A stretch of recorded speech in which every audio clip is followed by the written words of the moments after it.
Hello everyone, welcome to concept से। आज हम लोग अकाउंट्स के चैप्टर 1 जो पार्टनरशिप है वो स्टार्ट करेंगे। Myself Daksh Gupta and मैं क्लास 11th एंड 12th के अकाउंट्स पढ़ा रहा हूँ। एंड मैं बता देता हूँ आप लोग मुझसे क्यों पढ़ सकते हो अकाउंट्स। मेरे क्लास 12th अकाउंट्स में 100 आउट ऑफ 100 आए थे। अभी मैं सीए परस्यू कर रहा हूँ और मेरे सीए इंटरमीडिएट में ऑल इंडिया रैंक भी है। सो अब बिना टाइम वेस्ट किए चैप्टर स्टार्ट करते हैं। आज के वीडियो में हम लोग पार्टनरशिप की जो भी बेसिक चीजें हैं हम लोग वो अच्छे समझ लेंगे, क्योंकि उसी से हमारा बेस और फंडामेंटल बिल्ड्स होते हैं। ठीक है, तो सबसे पहले तो हमें समझना है कि पार्टनरशिप होती क्या है। जो पार्टनरशिप होती क्या है, so as per the Indian partnership act जो एक लॉ है जो गवर्नमेंट ने निकाला है 1932 में, उसके हिसाब से पार्टनरशिप क्या है, उसके साथ पार्टनरशिप की डेफिनेशन क्या है कि partnership is a relation between persons who have agreed to share the profits of the business carried on by all or any of them acting for all। मतलब कि ये पार्टनरशिप जो है वो लोगों के बीच का रिलेशन है। लोगों के बीच का क्या है, रिलेशन, जो वो क्या करते हैं, एग्री करते हैं। रिलेशन क्या करते हैं, एग्री करते हैं। ठीक है, बेसिकली क्या है, मैं अगर आपको बेसिक टर्म बता दूं कि भाई जो भी लोग मिलकर साथ में बिजनेस करते हैं उसको पार्टनरशिप बोलते हैं। अब डेफिनेशन के साथ देखते हैं कि क्या है कि लोगों के बीच का रिलेशन है जिससे वो एग्री करते हैं क्या, तो share the profits of the business. भाई बिजनेस करोगे तो प्रॉफिट होगा ना, तो share the profits of the business. अगर लॉस हो गए तो आप समझे नहीं। अगर आप बिजनेस करना चाहते हो, तो आप प्रॉफिट के लिए बिजनेस करना चाहोगे, लॉस के लिए? प्रॉफिट के लिए ना। तो इसलिए हम लोग उसको पॉजिटिव वे में लिखेंगे, प्रॉफिट्स ऑफ द बिजनेस को शेयर करना हो। लॉस होगा तो लॉस भी शेयर करेंगे। ठीक है, तो अभी तक क्या होगा कि relation between persons who have agreed to share profits of the business carried on by all और any of them acting for all. मतलब क्या कि अब मान लो कि हम दोनों मिलके है ना, आप और मैं मिलके एक बिजनेस सोचे स्टार्ट करते हैं पार्टनरशिप में। हम ना, हमारे 2 पर्सन हो गए, हमारा रिलेशन हो गया, हमने एग्री कर लिया कि ठीक है हम लोग ऐसे ऐसे करेंगे, ये बिजनेस हमारा, हम लोग सब चीज एग्री कर लिया। और अब क्या करेंगे, एग्री में हम ये भी कर लिया ठीक है प्रॉफिट या लॉस जो भी हो 50-50 बांट लेंगे। ठीक है, फिर मैंने बोला कि अब क्या हो सकता है, बिजनेस स्टार्ट हो गया। और एक तो है कि हम दोनों मिलके पूरा बिजनेस कर रहे हो, और एक मैं बोल लूं कि यार मेरे पास बहुत ज्यादा बिजनेस है, मैं बस पैसे लगाऊंगा तू काम कर। मतलब क्या, अगर हम दोनों बिजनेस कर रहे हैं साथ में तो क्या हो गया, कैरीड ऑन बाय ऑल। और अगर मैं बस पैसे दे दूं क्या तू कर ले, मैं काम वाम नहीं करूं कुछ भी, तो क्या हो गया, any of them acting for all. मतलब मेरी जगह भी आप ही काम कर रहे हो। ठीक है, तो हमें पार्टनरशिप का मतलब समझ में आ गया डेफिनेशन के हिसाब से क्या है। एंड हमें बेसिक टर्म में समझ में आ गया कि अच्छा रियल वर्ल्ड में पार्टनरशिप को हम कैसे बोल सकते हैं कि दो तीन लोग, जितने भी लोग हैं वो मिलकर बिजनेस कर रहे हैं एग्रीमेंट के बेसिस पे, एग्री। ठीक है, अब यहाँ से मेन वर्ड क्या आता है, एग्रीड। कि मेन क्या जरूरी है, एग्रीड होना। ठीक है, अगर एग्रीड नहीं है तो पार्टनरशिप कैसे हो सकती है, तब तो झूठ है। ठीक है, मतलब कि एग्रीड हुआ मतलब किस बेसिस पे एग्रीड होगा, एग्रीमेंट बना होगा, मतलब कि अच्छा ये एग्रीमेंट है कि अच्छा बिजनेस का नाम ये होगा, इतने लोग होंगे, प्रॉफिट ऐसे बटेगा, कौन कितने पैसा लगाएगा, ये सब क्या हुआ, एग्रीमेंट है ना। तो एग्रीमेंट के बेसिस पे ही पार्टनरशिप क्या होती है, गवर्न होती है। कि पार्टनरशिप कैसे चलेगी वो किसके बेसिस पे होती है, एग्रीमेंट के ऊपर। क्लियर हो रहा है क्या, कि पार्टनरशिप जो है वो किस पे चलती है, एग्रीमेंट पे। ठीक है, एंड एग्रीमेंट क्या हो सकता है, या तो ओरल नहीं तो रिटन। मतलब क्या, हम दोनों अच्छे दोस्त हैं, हम दोनों बिजनेस स्टार्ट करते हैं, अरे यार तू तो भाई है अपना, अपन क्या लिखेंगे, ऐसे ही हमने डिसाइड कर लिया, अच्छा ये होगा ऐसे होगा। ठीक है, वो हो गया ओरल। और रिटन मतलब हम प्रॉपर बैठ के लिख रहे हैं, एक जगह स्टोर कर रहे हैं, डॉक्यूमेंट है प्रॉपर, वो हो गया रिटन। अब आप खुद बताओ, मान लो बिजनेस में आज को एक साल चल के बहुत भयंकर प्रॉफिट हो गया है ना, मान लो कि 10-20 लाख का प्रॉफिट हो गया, और मैंने, मेरा पार्टनर जो था, मेरे फ्रेंड, मैंने उसको बोला कि पूरा पूरा मैं रखूंगा, जा जो करना है कर ले। क्या कर पाएगा वो, ठेंगा, कुछ नहीं कर पाएगा। क्यों, क्योंकि एग्रीमेंट ही नहीं है। वो किसके पास जाएगा, बोलेगा कि भाई भाई मेरे बिजनेस है ऐसा है, वो पुलिस के पास जाए, पुलिस बोलेगा कैसे मान ले भैया, एग्रीमेंट को दिखाओ। बोलेगा अरे हमने बोल के बात किया था, कुछ वैल्यू नहीं होती उसकी। ठीक है, वैल्यू किसकी होती है, बस रिटर्न वाले की। वैल्यू किसकी होती है, बस रिटर्न वाले की। ये चीज क्लियर हुआ कि अगर एग्रीमेंट क्या होगा, या तो रिटन नहीं तो ओरल।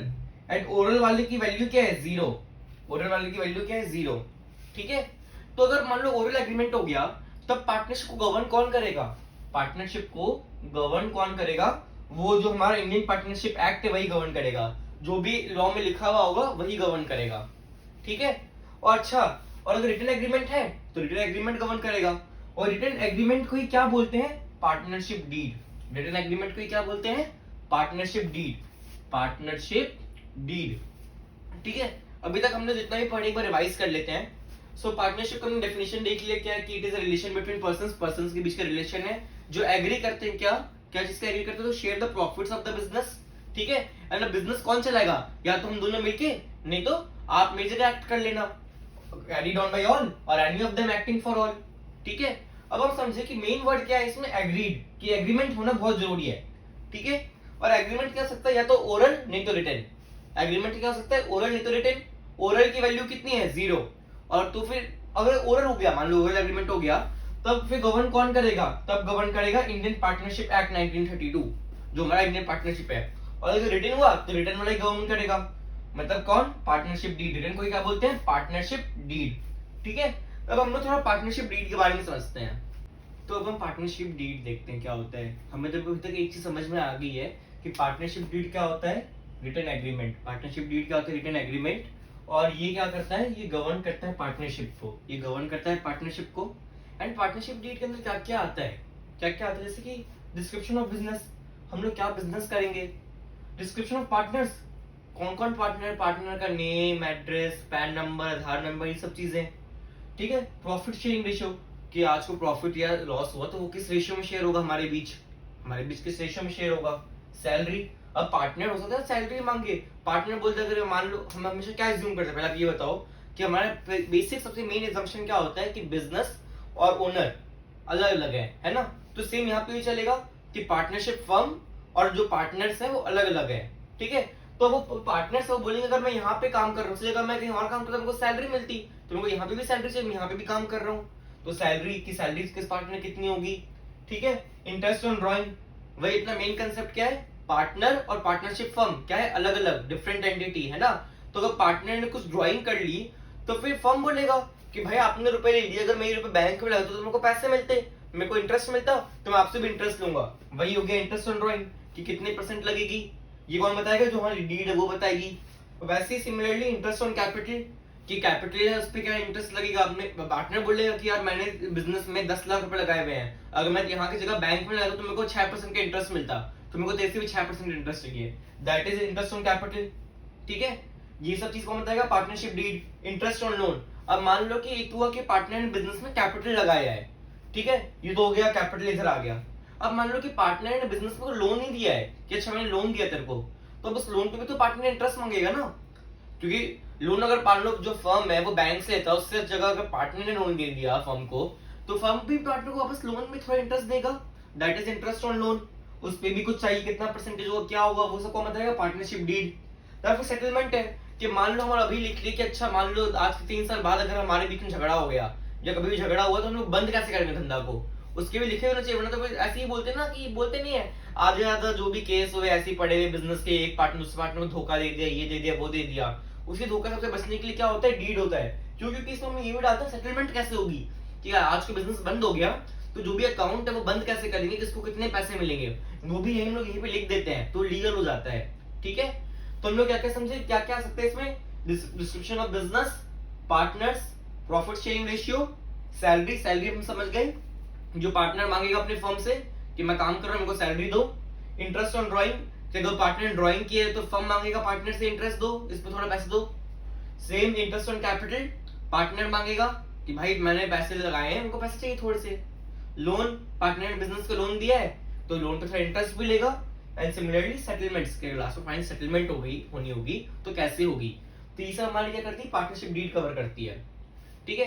अब मान लो कि कई जगह है जहाँ पे ओरल एग्रीमेंट चल रहा है, बस जहाँ पे क्या है, ओरल एग्रीमेंट है, ठीक है, वहां पे जो रिटन है वो नहीं है, रिटन है वो नहीं है, तो ओरल एग्रीमेंट होता है तो उसको गवर्न कौन करता है, इंडियन पार्टनरशिप एक्ट 1932, ठीक है।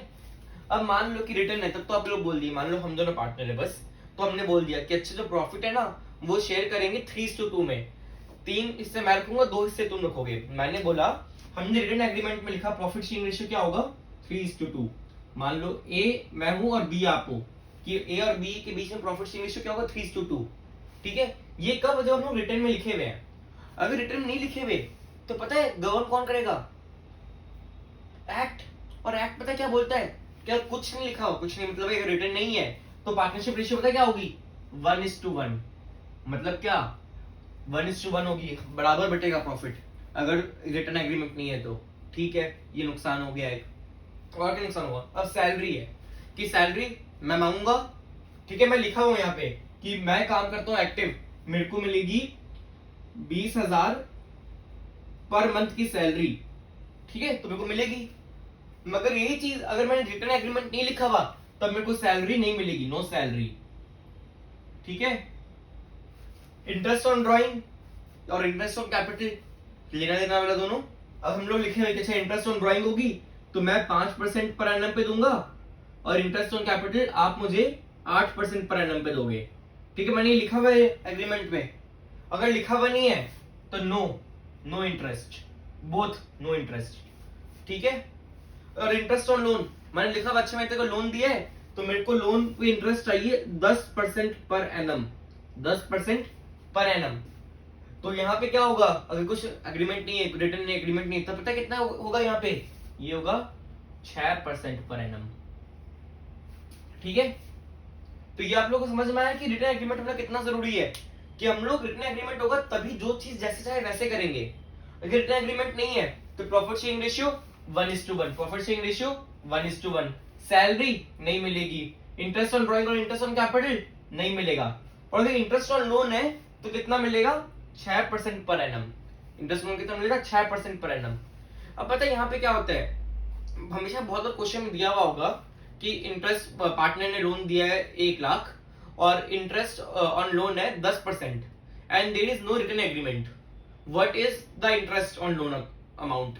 अगर ये एमसीक्यू में आ गया या बड़े क्वेश्चंस में भी इसका एक छोटा सा पार्ट होता है ये, कि आप लोग पता है यहाँ पे गलती क्या करेंगे, वहां पे लिख देंगे कि अच्छा 1 लाख का लोन है और 10% है, सीधा 10% कर देंगे तो बोल देंगे कि अच्छा 10,000 हो गए इंटरेस्ट। मगर ये गलत है, क्यों, क्योंकि उसमें एक और चीज बोली हुई थी, it is a oral agreement, no written agreement, है ना। अगर रिटन एग्रीमेंट नहीं है, ओरल एग्रीमेंट है, तब कितना परसेंट होगा, 6%। कितना परसेंट होगा, 6%। मतलब इसका आंसर क्या होता है, 1 लाख का 6%, जो कितना होता है 6,000, जो कितना होता है 6,000, ठीक है। क्लियर हो गया कि अगर पार्टनरशिप डीड अगर नहीं है तो अब मेन कहां पे इफेक्ट आता है, सैलरी पे कि नो सैलरी, इंटरेस्ट पे no interest and profit sharing ratio 1:1 and finally interest on loan कितना हो जाता है 6% पर एनम, ठीक है। क्लियर हो गया। तो मैं आप लोग एक बार वापस क्लास 11 पे लेके आया हूँ जहां पे मैंने फाइनल अकाउंट्स बनाना सीखे थे। फाइनल अकाउंट्स हमारे क्या क्या आते थे, ट्रेडिंग अकाउंट, पीएनएल अकाउंट और बैलेंस शीट, है ना। ट्रेडिंग अकाउंट में क्या होता था, हमारा ओपनिंग स्टॉक हो गया, क्लोजिंग स्टॉक हो गया, सेल्स, डायरेक्ट एक्सपेंसेस, परचेज हो गई, वेजेस हो गई, जो भी हो। और लास्ट में क्या होता था हमारे ट्रेडिंग अकाउंट से, ग्रॉस प्रॉफिट। ट्रेडिंग अकाउंट से हमारा क्या होता था, ग्रॉस प्रॉफिट, याद है। एंड फिर हम लोग बनाते पीएनएल अकाउंट। पीएनएल अकाउंट में क्या होता है, ग्रॉस प्रॉफिट लिख दिया और जो भी इनडायरेक्ट एक्सपेंस और इनडायरेक्ट इनकम है वो लिखते थे, और उससे हमारे थी नेट प्रॉफिट, कि नेट प्रॉफिट कितना हुआ बिजनेस में। और लास्ट में क्या होता है, बैलेंस शीट, जहां पे एक तरफ कैपिटल लायबिलिटीज आती थी और एक तरफ एसेट्स। एंड कैपिटल हम लोग क्या शो करते थे, एक जो भी कैपिटल का अमाउंट है और प्लस क्या करते थे, जो भी नेट प्रॉफिट है ना, नेट प्रॉफिट, वो प्लस करके यहाँ पे हम दिखा देते थे। याद आ रहा है आप लोगों को कुछ थोड़ा थोड़ा कि क्या क्या होता था। ट्रेडिंग अकाउंट हो गया जहां से ग्रॉस प्रॉफिट आता था, पीएनएल अकाउंट हो गया जहां से नेट प्रॉफिट आता था, और फिर बैलेंस शीट में हम लोग नेट प्रॉफिट को ऐड करते थे कैपिटल में। याद है इतना चीज अभी तक, ठीक है। अब यहाँ पे क्या होगा कि हम लोग जब वहां बनाए थे फाइनल अकाउंट्स, तो किसके लिए था, सोल प्रोप्राइटर के लिए, सिंगल ओनर बिजनेस के लिए, ठीक है। तो हम लोग यहाँ पे ऐड कर दिए कैपिटल नेट प्रॉफिट सीधा का सीधा, क्योंकि जितना है उसी का है। मगर अब यहाँ पे मान लो 10 पार्टनर्स है, जब मान लो 10 पार्टनर है, 5 पार्टनर है, तो क्या हम सबको यहाँ पे ऐड करते जाएंगे, सबका अलग अलग, तो बैलेंस शीट ही कितनी लंबी हो जाएगी, कोई सेंस ही नहीं रहा तब तो हमने अगर बांटना हो प्रॉफिट, अगर हमें प्रॉफिट पार्टनर्स के बीच बांटना हो, पार्टनर्स के बीच बांटना हो, क्या करना हो, बांटना, ठीक है। बांटना को क्या बोलते हैं इंग्लिश में, एप्रोप्रिएट, क्या बोलते हैं, एप्रोप्रिएट। तो हम उससे एक नया अकाउंट बना देते हैं। हम लोग पता है जो प्रॉफिट बांटना होता है ना पार्टनर्स में, उसके एक नया अकाउंट बना देते हैं, पता है किस नाम से, पीएनएल, क्योंकि प्रॉफिट एंड लॉस बांटेंगे, क्या बांटेंगे, प्रॉफिट एंड लॉस। और बांटने के इंग्लिश में क्या बोलते हैं, एप्रोप्रिएट। तो PNL appropriation account, PNL appropriation account मतलब क्या, प्रॉफिट या लॉस बांटने का अकाउंट, प्रॉफिट एंड लॉस बांटने का अकाउंट। हम लोग ये अलग से जैसे कि फाइनल अकाउंट बनते हैं ना, तो ट्रेडिंग अकाउंट बनेगा, फिर पीएनएल अकाउंट बनेगा, और पीएनएल अकाउंट के बाद ये बनेगा पीएनएल एप्रोप्रिएशन अकाउंट, जहां पे हम लोग प्रॉफिट बांटेंगे पार्टनर्स के बीच में, फिर लास्ट में बनेगा बैलेंस शीट। ठीक है, क्लियर हो रहा है। हमें इतना टेंशन मत लेना, हमें मोस्टली इसी चीज को बस समझना है, पीएनएल एप्रोप्रिएशन अकाउंट, ये चीजें इतनी आती भी नहीं एग्जाम में, हमारे क्लास में इतनी नहीं कराई जाएगी, ठीक है। क्वेश्चंस भी इसके लिमिटेड, बहुत नहीं आते ये। तो हमें क्या समझना अच्छे से, PNL appropriation account, PNL appropriation account, ठीक है। अब हमें दो इंपॉर्टेंट वर्ड समझना है एकदम अच्छे से, ताकि जीरो कंफ्यूजन रहे यहाँ पे, ठीक है। फुल कंसेप्ट से समझेंगे। क्या? चार्ज अगेंस्ट प्रॉफिट, और दूसरा appropriation of profit. Appropriation of profit का मतलब हमें अभी पता चल गया था क्या है, कि प्रॉफिट का बंटवारा, ठीक है। जो प्रॉफिट हुआ है उसका बंटवारा पार्टनर्स के बीच में। तो एप्रोप्रिएशन ऑफ प्रॉफिट क्या होता है? Distribution of profit. और ये किस अकाउंट में डील होता है? पीएनएल एप्रोप्रिएशन अकाउंट में, ठीक है। पीएनएल एप्रोप्रिएशन अकाउंट में डील होता है ये क्या? एप्रोप्रिएशन ऑफ प्रॉफिट्स, ठीक है। अब तो चार्ज अगेंस्ट प्रॉफिट क्या है, मतलब कि चार्ज अगेंस्ट प्रॉफिट बेसिकली मैं सिंपल टर्म होता क्या है, एक्सपेंसेस जो कंपलसरी हो, मतलब क्या, कंपलसरी एक्सपेंसेस जो हमें करनी होते हैं, मतलब वो कहाँ जाते हैं, वो नॉर्मल पीएनएल अकाउंट में जो लोग डालते थे ना, तो एक्सपेंसेस, वो चार्ज अगेंस्ट प्रॉफिट क्या होता है, ऐसा प्रॉफिट, ऐसा एक्सपेंस जिसको माइनस करने के बाद नेट प्रॉफिट आएगा। मतलब क्या, इसको जो ये भी जो भी चीजें होंगी ना, उसको माइनस करने के बाद क्या आएगा, इनको माइनस करने के बाद क्या आएगा, नेट प्रॉफिट, ठीक है। और ये क्या है, ये नेट प्रॉफिट का डिवाइड है, ये नेट प्रॉफिट का क्या है, बंटवारा। ये नेट प्रॉफिट का क्या है, बंटवारा। एकदम सिंपल टर्म में मैं समझाऊं तो चार्ज अगेंस्ट प्रॉफिट क्या है, ऐसी चीजें जिनको माइनस करने के बाद नेट प्रॉफिट आता है, वो होती है चार्ज अगेंस्ट प्रॉफिट। और नेट प्रॉफिट आ गया तो उसको क्या करेंगे, बांटेंगे, तो वो हो गया एप्रोप्रिएशन ऑफ प्रॉफिट। अब इसमें क्या क्या है, जैसे कि कंपलसरी एक्सपेंस हो गए जो हमारे पीएनएल अकाउंट में आते हैं, क्योंकि उनको माइनस करने के बाद क्या आते हैं, नेट प्रॉफिट। जैसे हो गया इलेक्ट्रिसिटी एक्सपेंस, क्या इलेक्ट्रिसिटी एक्सपेंस हो गया, वो हम लोग को माइनस करेंगे तभी नेट प्रॉफिट आएगा। कमीशन टू मैनेजर, कि हमें मैनेजर को कमीशन देना है, तो मैनेजर हमारा क्या है, एम्प्लॉय। बेसिकली मैनेजर को कमीशन देना मतलब क्या, एम्प्लॉय है, एक तरह से टाइप ऑफ सैलरी हुई, ठीक है, वो भी आएगा। और फिर क्या आता है, rent paid to partner. Rent paid to partner sir, अगर पार्टनर को दे रहे हैं, पार्टनर को दे रहे तो ये एप्रोप्रिएशन में डाल दो। नहीं नहीं नहीं यार, आप समझ लो, आप बिजनेस कर रहे हो जमीन पे और वो पार्टनर की है, तो यार पार्टनर तो अब यहाँ पे वो एक जो है पार्टनर, अभी वैसे पार्टनर जमीन थोड़ी दिया होगा आपको, कि अरे मैं फ्री में बिजनेस कर लिया, मेरी तो जमीन है, क्या फर्क पड़ रहा है। नहीं, वो जमीन नहीं दिया है आपको, तो वो एक तरह से थर्ड पार्टी है यहाँ के लिए, वो थर्ड पार्टी की तरह आपको दिया है वो जगह कि आप बिजनेस कर लो यहाँ पे। अगर आप कहीं और जगह बिजनेस करते तो आपको जमीन पे रेंट देना ही पड़ता ना। तो यहाँ पे भी पार्टनर जो रेंट आपसे ले रहा है ना, वो थर्ड पार्टी ले रहा है, इन्हें कैपेसिटी ऑफ पार्टनर नहीं ले रहा है वो। बाकी जो भी चीजें हैं वो ऐसे कैपेसिटी ऑफ पार्टनर ले रहा है वो, मगर जो रेंट है वो नॉट ऐसे कैपेसिटी ऑफ पार्टनर नहीं ले रहा वो। अगर वो कल को पार्टनर ना भी रहे, मतलब क्या होगा बेसिक टर्म में, कि ये ऐसी चीज है कि अगर वो कल पार्टनर ना भी रहे फिर भी उसको रेंट मिलेगा, क्योंकि फर्क नहीं पड़ता कि वो पार्टनर है या नहीं, रेंट तो लगेगा ही लगेगा। मतलब समझ में आया कि रेंट पेड जो पार्टनर है उसको माइनस करना पड़ेगा तभी नेट प्रॉफिट आएगा, उसको माइनस करना होगा तभी क्या आएगा, नेट प्रॉफिट। क्यों? अगर आज को वो पार्टनर ना भी रहे तब भी उसे रेंट देना होगा, इसलिए वो यहाँ पे आता है, ठीक है। और similarly interest on loan to partner, अगर पार्टनर ने लोन दिया हुआ है, ठीक है, और मान लो कि अब वो पार्टनर नहीं रहा, तब भी आपको इंटरेस्ट तो उसको हमेशा देना होगा। क्यों? क्योंकि वो as a capacity of partner नहीं दिया है आपको, वो एज ए थर्ड पर्सन दिया है आपको। वैसे क्या दिया है, थर्ड पर्सन। बेसिकली मैं बोलूं यहाँ पे जो भी थर्ड पर्सन है वो आते हैं, ठीक है, थर्ड पर्सन या उसकी कैपेसिटी में जो दे रहे हैं, ठीक है। तो यहाँ पे जो रेंट भी पार्टनर ले रहा है वो ऐसे कैपेसिटी ऑफ थर्ड पर्सन ले रहा है, ठीक है। और सिमिलरली जो इंटरेस्ट ऑन लोन भी है जो पार्टनर को मिल रहा है वैसे कैपेसिटी ऑफ थर्ड पर्सन मिल रहा है, ठीक है। क्लियर हुआ? अब एप्रिसिएशन ऑफ प्रॉफिट क्या आता है, क्या पार्टनर को सैलरी दे रहे हो क्योंकि वो पार्टनर है, आप इंटरेस्ट ऑन कैपिटल दे रहे हो क्योंकि वो कैपिटल लगाया हुआ है, आप उसको कमीशन टू पार्टनर दे, वो पार्टनर इससे उसको कमीशन मिल रहा है किसी चीज का, या फिर फाइनली लास्ट में हर चीज खत्म होकर उसको प्रॉफिट डिवाइड कर रहे हो, ठीक है। तो अपने को ये क्लियर हो गया कि चार्ज अगेंस्ट प्रॉफिट क्या होता है, एप्रोप्रिएशन ऑफ प्रॉफिट क्या होता है। अब पता है यहाँ पे क्या, यहाँ पे क्वेश्चन ट्रिक खेलेगा आपके साथ। क्वेश्चन पता क्या ट्रिक खेलेगा, क्वेश्चन दिया हुआ होगा नेट प्रॉफिट है 50,000, ठीक है, rent paid to partner, rent partner को पे किया है आपने 10,000, ठीक है, और दो पार्टनर हैं, 1:1 में अपना प्रॉफिट शेयरिंग रेशियो है इनका। मैं क्या बोल रहा हूँ एकदम ध्यान से सुनना, दो पार्टनर है, 1:1 में प्रॉफिट शेयरिंग रेशियो है, नेट प्रॉफिट 50 जा रहा है, रेंट पे किया है पार्टनर को 10,000, बताओ कितना प्रॉफिट है, ठीक है, कि पर पार्टनर कितना प्रॉफिट डिवाइड होगा। तो यहाँ पे अगर आप फटाफट आंसर लिख दोगे ना कि 50,000 दोनों बढ़ गया 25,000, तो वो गलत है। क्यों? क्योंकि नकली नेट प्रॉफिट है। ये क्या नकली नेट प्रॉफिट है, आपको असली निकालना होगा। असली क्या होगा, इसको माइनस करने के बाद आएगा। 40,000 है असली, क्योंकि रेंट पेड टू पार्टनर क्या है, ये चार्ज अगेंस्ट प्रॉफिट है। ये क्या है, charge against profit, appropriation of profit नहीं है ये क्या एप्रोप्रिएशन ऑफ प्रॉफिट नहीं है। तो 40,000 को हम लोग डिवाइड करेंगे 1:1 में, किसको, 40,000 को। ठीक है, क्लियर हुआ आप लोग को अभी तक। अब हम पीएनएल एप्रोप्रिएशन अकाउंट एक बार बनाते हैं और समझते हैं इसमें क्या क्या चीजें आती हैं।